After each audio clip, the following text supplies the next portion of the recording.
Hey there, it's Teresa here. Thank you for joining me. Hi, I'm Teresa Youngkin. I'm a healthcare informaticist. What that means is that I bridge the gap between the business side of healthcare and the IT side of healthcare by speaking both of their languages, bringing them together so that we can build products that benefit our end users. Hopefully, they're value add and not burdensome. I come here every week and I talk about AI, I talk about fire, I talk about healthcare IT. I wanted to start this week with just a thought, and I hope that I can get through it this time and not get emotional, at least not as emotional.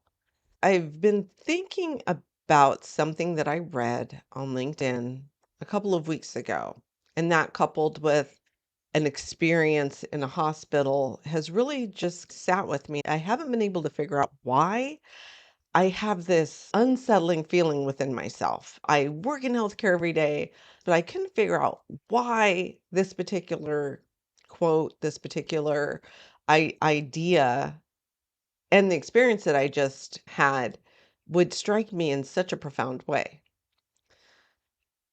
So the quote, clinical transformation with AI is easier without patients. Grace Cordovano, who is a champion out there for the patient's voice in all of healthcare, had heard this at a conference and she posted it.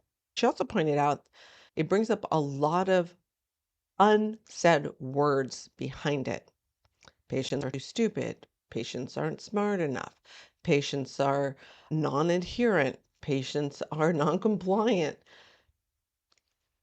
That phrase carries with it a whole discounting of who the patient is. We've gotten to a place in healthcare where we need to sometimes stop, take a step back. I've been thinking about it for weeks now. So for me, I put on my logical hat, which is my product development hat. I say, okay, this is wrong. Number one, because have we not learned anything? Have we not taken away the greatest lesson learned out of the past 10 years with EHR adoption and EHR implementations? The golden rule, thou shalt not develop products without the end user at the table. The second thing that kind of got things bubbled up was this is real speak, just from the patient's point of view. I see a primary care physician, they send me to a specialist. The specialist says, hey, you've got a problem. We can fix it with a real quick outpatient surgery. I say, okay, that's fine. Let's do it. And I, like most Americans, I have health insurance. I think, okay, it's going to pay. I understand I'm at the beginning of the year. I may have to pay into my deductible. It's all of these things that we know in the back of our minds. But when it comes to actually having to deal with it, it can be a foreign concept. And I work in healthcare on both payer and the provider side. I get it. There's some of the terms I still don't know. I'm not surprised when they call to set up the surgery.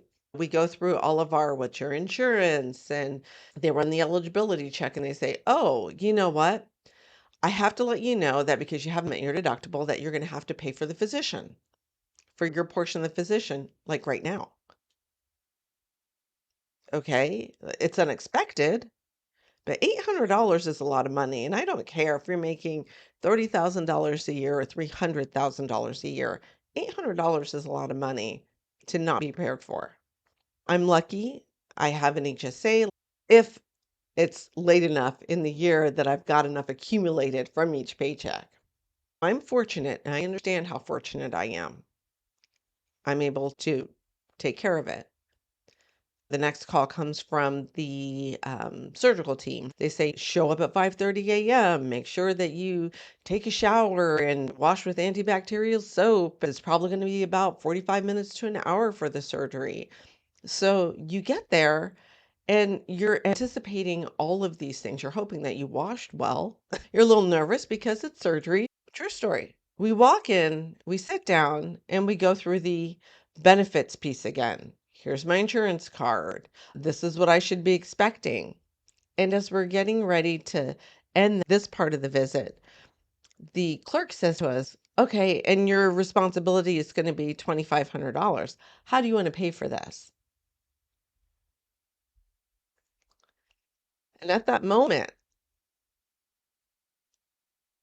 I knew in my mind that I have a credit card with enough to pay for it.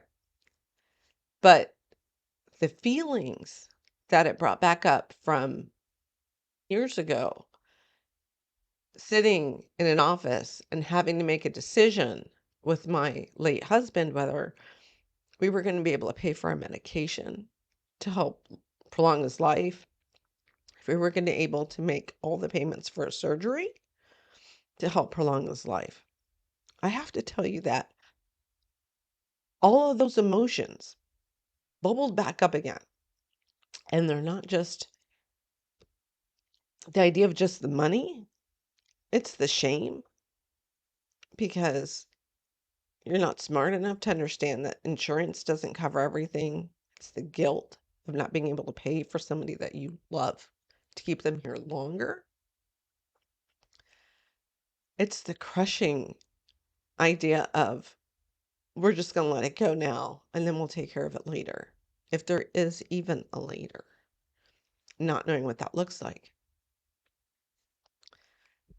20 years later, I had those same feelings that came back up as I sat there because it was a surprise that I had to do it.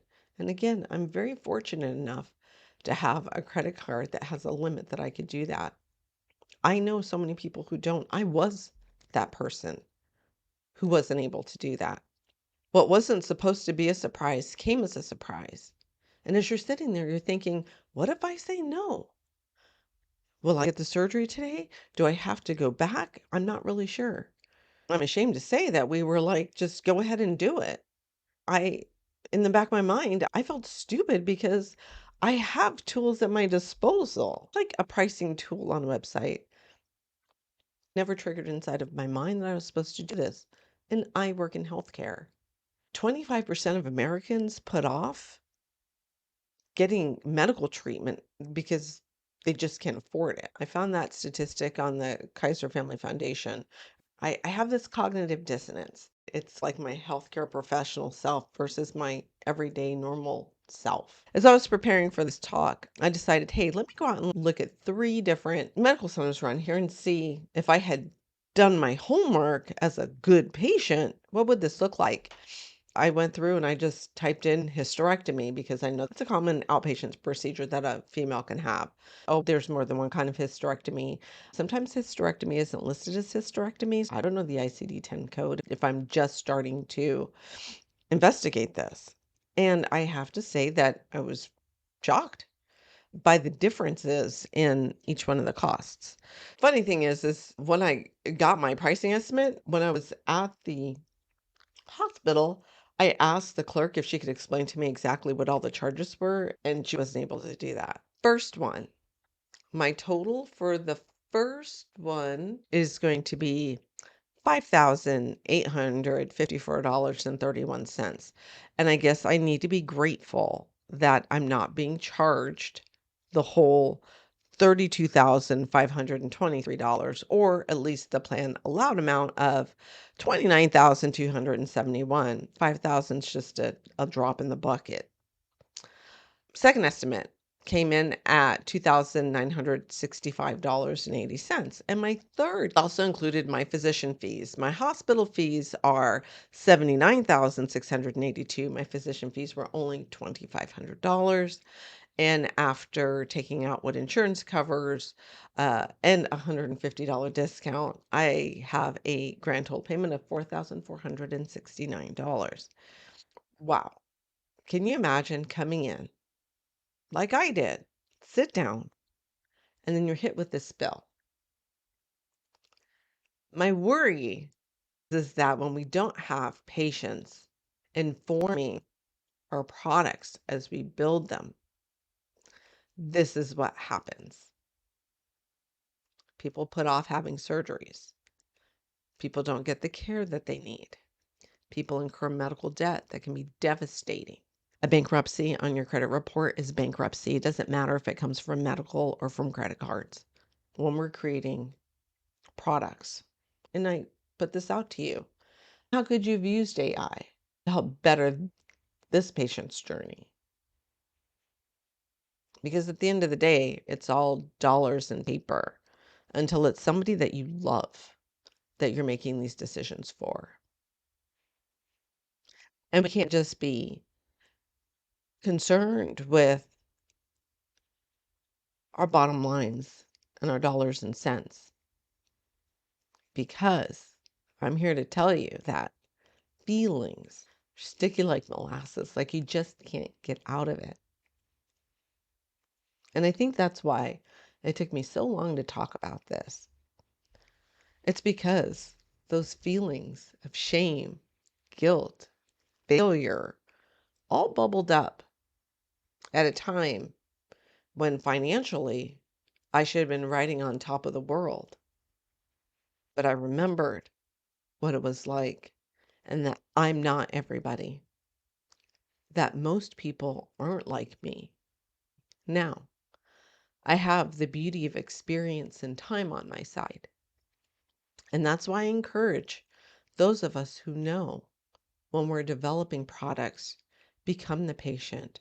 Patients have to be at the table, because when patients' voices aren't being heard, we're not fixing healthcare. We're not fixing life. We're not fixing anything. So I encourage you, if you don't have a patient at your table, reach out to me. I would love to talk to you about what it means for you to build a product using AI. And I never again want to hear that any sort of clinical transformation would be easier or is easier when patients aren't involved. Catch you guys next week.